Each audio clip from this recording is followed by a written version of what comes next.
In our last vlog, we helped you identify your target audience with 10 questions. And we also helped you how to personalize your content. Today, we want you to join us in doing an exercise in identifying a specific persona. We have a specific persona. It will help you craft a better story for your content.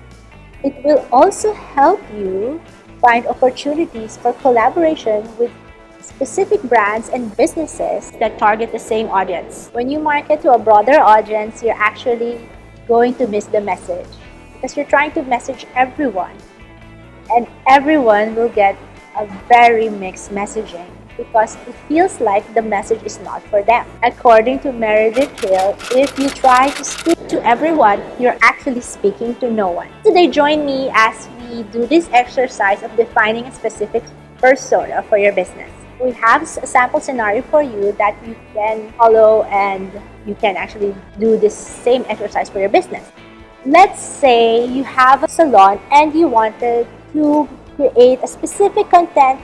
So creating a specific persona will help you make this content for you. The first thing you have to do is define the problem you're trying to solve. So let's say you have a salon and you want to solve the problems for moms who are very busy with their schedule, who doesn't have time, who does the school runs, and you have services to solve this problem. So now let's define a persona for you. So busy mom, let's say Mrs. Davis. Okay, Mrs. Davis is between 30 to 40 years old, and she lives vicinity in a district called Townsville.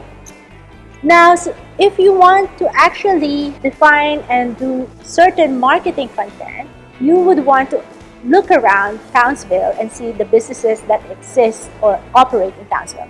These are potential businesses you can collaborate with. So Mrs. Davis has 2 kids, and her 2 kids studies in Schoolville. So this is another potential marketing opportunity. If her kids study in Schoolville, you can look into joining parents groups, parents associations, or community groups of parents. And now let's look at Mrs. Davis' schedule. So very busy, Mrs. Davis is doing school runs in the morning. She prepares her breakfast for her kids and takes them to school or let them ride the school bus. So then after this, let's just imagine the story in your head when you build this persona. So Mrs. Davis runs around after the school run, maybe goes to the grocery.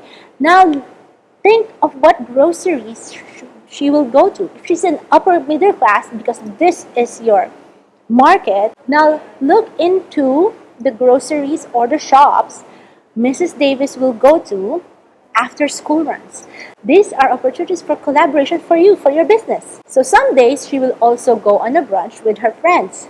Think of upper middle class brunches available in this vicinity. This can also be an opportunity for you to look at the style and what attracts this segment in the market. Now, picture Mrs. Davis in your mind.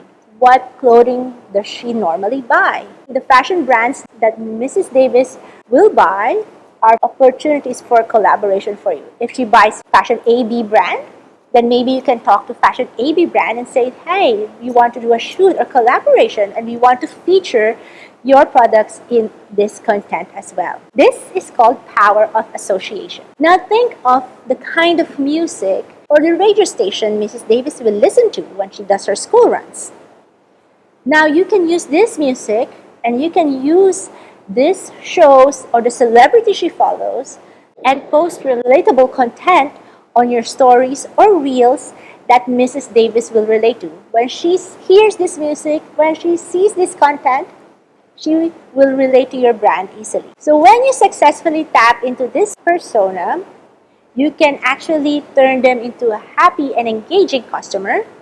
These loyal customers will then be your brand evangelists. So when you become specific in crafting your stories, more people will actually relate to you. So then Mrs. Davis friends who sees Mrs. Davis on your stories, in your content, they will actually relate to Mrs. Davis. Hi, I am Mrs. Davis in a certain way. I also do school runs and I'm also so busy. Hey, I'm also Mrs. Davis because I follow the same celebrity. I'm Mrs. Davis also because I go on this brunch in this location.